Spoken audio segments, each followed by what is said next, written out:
Hi everybody and welcome to FabTax. I'm Rosemary and today I'd like to share part 2 of our Magnolia Modern Farmhouse inspired Dollar Tree DIY series.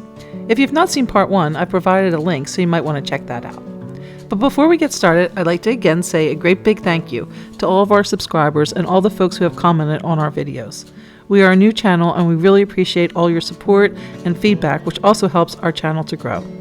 If you're not yet a subscriber and like budget-friendly home decor, as well as holiday entertaining, special occasion ideas, please consider subscribing. We have a ton of great content planned, including more Magnolia Modern Farmhouse, which will be followed by a series on organization and decor for small spaces, including apartments, dorms, and an excellent suggestion from one of our subscribers, senior living spaces. But today, we again pay homage to the Queen of Farmhouse, Mrs. Joanna Gaines. I'll show you how I did these budget replicas of the Magnolia framed vase, metal stand vase, and the metal sign. Let's get started.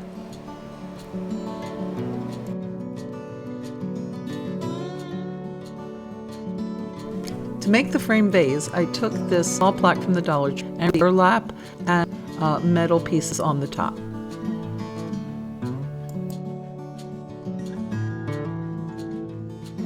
Then I took the back hanger off the back and lightly sanded the front of the plaque.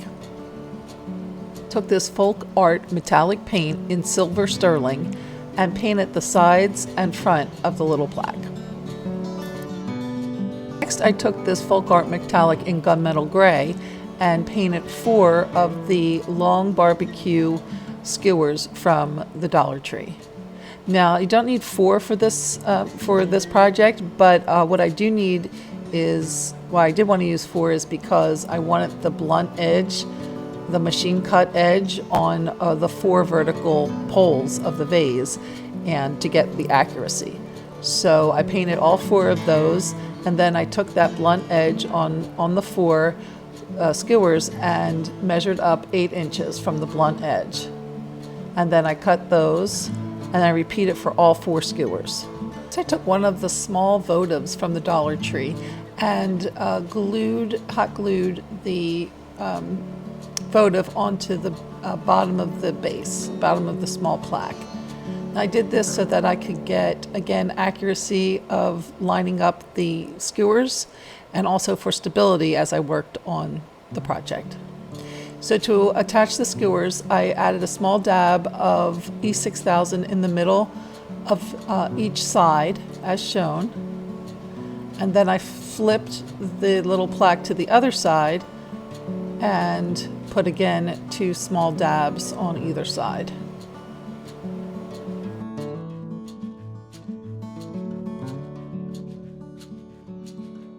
Took hot glue and I put a small dab of hot glue on the top of the E6000 and then on the bottom of the E6000. I then took one of the skewers and with the blunt edge facing downward, I attached the skewer to the side.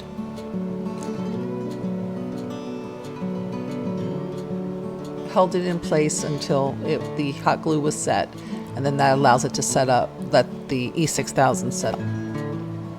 I then repeat the process of all the other skewers, making sure that the blunt edge was down on the work surface and pressing in and holding until the hot glue set up.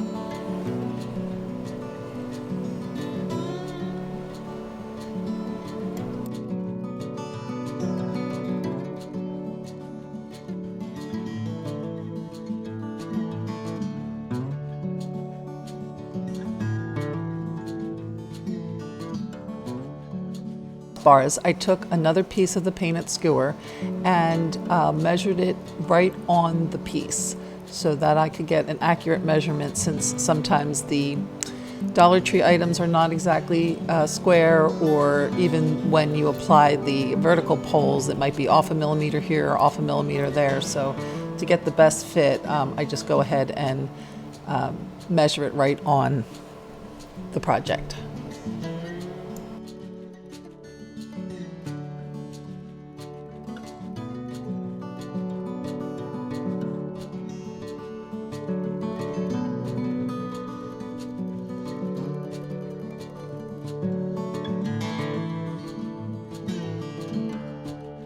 process on all 4 sides. I did the same process. Took a piece of the painted skewer, measured it on the project itself, and then cut and glued the cross pieces on, and then repeated that for all 4 sides.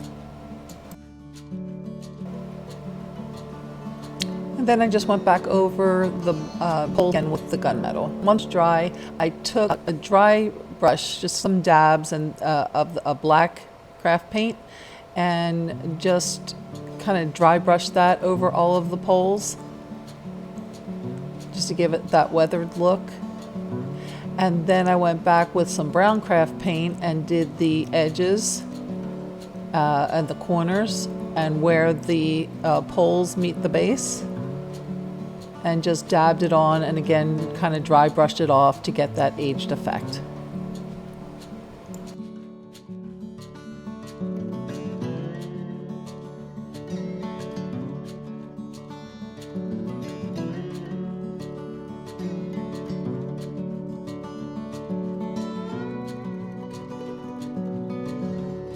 Dry, I went ahead and added one of these little Dollar Tree vases and some fresh greens.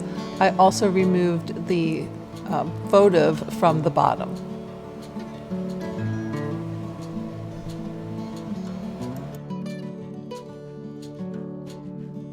I took this square wall hanging from the Dollar Tree and removed this little star attachment. We can use that for a future project. And then where there was some damage, I just added some glue to glue that flap down. And the tag on the back, although I would not suggest scraping it like this because I did scratch the surface. I then painted 2 coats of that metallic folk art metallic paint in gunmetal. I got that paint at Walmart. It was, I believe, $1.97. I gave this plaque 2 coats of this gunmetal metallic paint.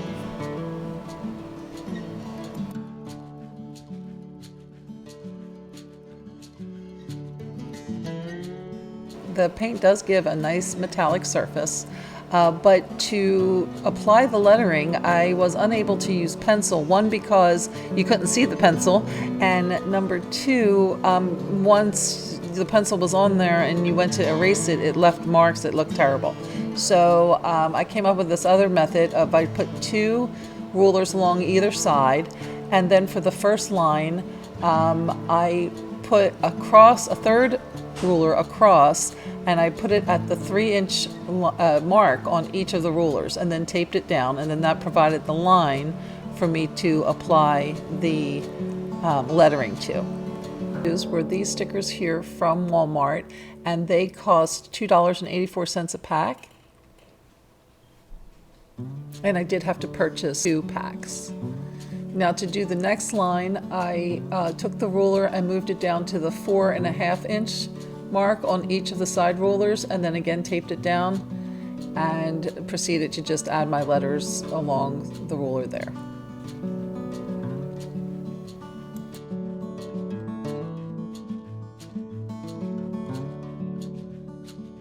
Was done, I went ahead and moved the ruler down to the 6-inch mark on either of the side rulers, and again did the lettering accordingly. As for the 4th line, this time bringing the cross ruler down to 7.5 inches on either of the side rulers. But unfortunately I ran out of E's, so I had to make an E out of a D, and this is how I did that. But if you wanted to either use another phrase, another saying, or maybe if you're stenciling, that won't be a problem. But if you do want to conserve on your lettering and not have to buy another package, you will have to do this little trick to get the remainder of your E's. Every other letter's fine, it was just the E's that became a problem with this particular phrase.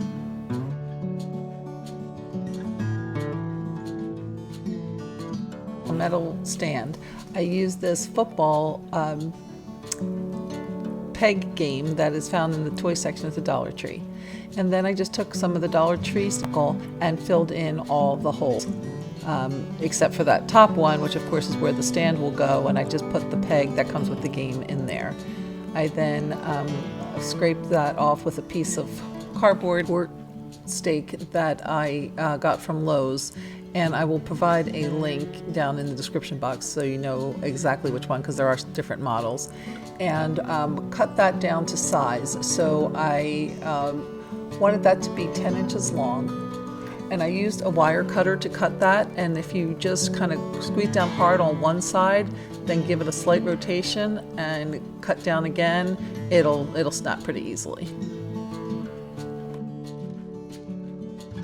Added some hot glue to the one hole, and then put the plant support, cut down plant support stand in that hole, and then just held it until it was secure, and then spray painted everything with the black paint.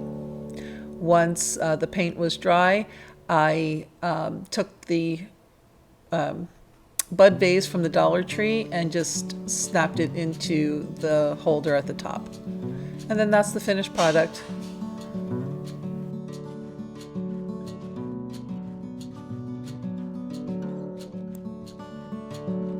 Hope you've enjoyed part 2 of our Magnolia-inspired Dollar Tree DIY series. If you enjoyed the video, please like and share. Also, please let us know which one was your favorite in the comments below, as well as any other comments or suggestions you might have. Thanks for watching, and see you next time.